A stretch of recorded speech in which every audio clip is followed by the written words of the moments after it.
વરસાદની શક્યતા નહીવત, અનેક જિલ્લામાં વાદળછાયું વાતાવરણ રહેવાની સંભાવના। અરવલ્લી જિલ્લાના વાતાવરણમાં આવ્યો પલટો, વાદળછાયું વાતાવરણ છવાતા ખેડૂતો ચિંતાતુર। જિલ્લામાં 1.50 લાખ હેક્ટરમાં કરાયું છે ઘઉં, ચણા, બટાકા સહિતના પાકોનું વાવેતર।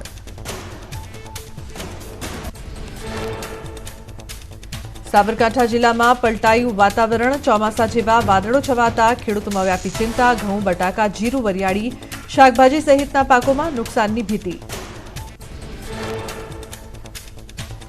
ગીર સોમનાથ જિલ્લામાં કાળા ડિબાંગ વાદળો છવાયા, ખેડૂતોની ચિંતામાં વધારો। માવઠું વરસે તો કેસર કેરી, ઘઉં, ચણા સહિતના પાકોમાં નુકસાન થવાની સંભાવના।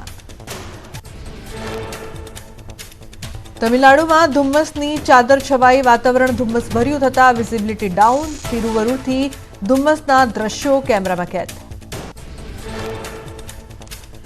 કોલ્ડવેવની ઝપેટમાં રાજધાની દિલ્હી, ઠેર ઠેર ધુમ્મસનું સામ્રાજ્ય છવાયું। ઇન્ડિયા ગેટના દ્રશ્યો આવ્યા સામે, ગાઢ ધુમ્મસના પગલે વિઝિબિલિટી થઈ 0। જમ્મુ કાશ્મીરમાં બરફ પર ક્રિકેટ ટુર્નામેન્ટનું આયોજન, થીજી ગયેલ ઘાસમાં ક્રિકેટ રમતા દેખાયા યુવકો। ગુલમર્ગ અને પહેલગામમાં પર્યટકોએ ક્રિકેટની માણી મજા। જમ્મુ કાશ્મીરમાં પ્રકૃતિએ ઓઢી સફેદ ચાદર, ડોડા જિલ્લામાં થઈ તાજી હિમવર્ષા। બરફાચ્છાદિત વૃક્ષોના નયનરમ્ય દ્રશ્યો આવ્યા સામે, બરફ વર્ષા થતા ઘાટીમાં પ્રકૃતિ ખીલી ઉઠી। વસંત પંચમીએ મહાકુંભમાં શ્રદ્ધાળુઓનું ઘોડાપૂર ઉમટ્યું। અત્યાર સુધીમાં 35 કરોડથી વધુ લોકોએ આસ્થાની ડૂબકી લગાવી। મહાકુંભનો અદભુત આકાશી નજારો સામે આવ્યો। ચુસ્ત સુરક્ષા વચ્ચે શાહી સ્નાનનું આયોજન। પ્રયાગરાજમાં આયોજિત મહાકુંભનું આજે ત્રીજું અમૃત સ્નાન। વસંત પંચમીના અવસરે પવિત્ર સ્નાનનો મહિમા। સંગમ તટ પર સાધુ સંતોને શ્રદ્ધાળુઓનો જમાવડો। પંચદશના અખાડાઓએ સવારે 6:45 વાગે કર્યું સ્નાન।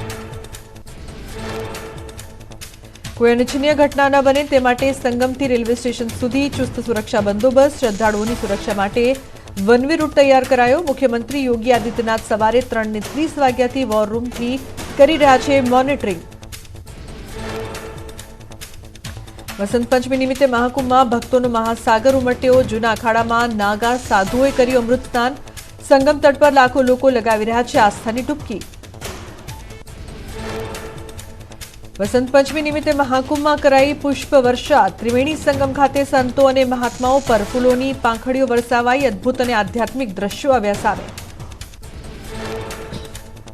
પ્રયાગરાજમાં મહાકુંભ મેળામાં સંગીતકારોએ પ્રવાસીઓને પાડી મોજ। સંગીત કાર્યક્રમમાં ભારતીય અને ઇઝરાયેલી સંગીતકારોનો સંગમ જોવા મળ્યો। વસંત પંચમી નિમિત્તે હરિદ્વારમાં ઉમટી શ્રદ્ધાળુઓની ભીડ। ગંગા નદીમાં લોકોએ આસ્થાની ડૂબકી લગાવી। વસંત પંચમી નિમિત્તે પવિત્ર સ્નાનનો મહિમા। રામનગરી અયોધ્યામાં ઉમટ્યું માનવ મહેરામણ। સરયુ નદીમાં ભક્તોએ કર્યું પવિત્ર સ્નાન। મહાકુંભથી મોટી સંખ્યામાં યાત્રાળુઓ પહોંચી રહ્યા છે અયોધ્યા। વસંત પંચમી નિમિત્તે સરસ્વતી પૂજાનો મહિમા। પશ્ચિમ બંગાળમાં મૂર્તિકારે બનાવી માં સરસ્વતીની 111 ફૂટ ઊંચી મૂર્તિ।